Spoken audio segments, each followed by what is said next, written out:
For many, Eid al-Fitr is a day of celebration, but have you ever wondered how Imam Ali viewed this sacred day? Imam Ali taught that Eid is not just about new clothes and feasts, but a reminder of spiritual success. He said, "Eid is for the one whose fasting has been accepted, whose sins have been forgiven.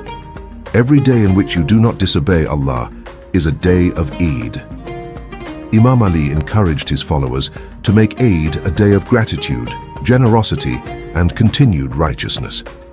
True Eid is not just a change in the calendar, but a change in the heart.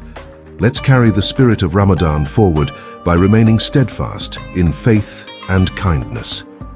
From Imam Ali's teachings, Eid is not just a day of joy, but a day of reflection and renewal. May we all celebrate it in its true essence.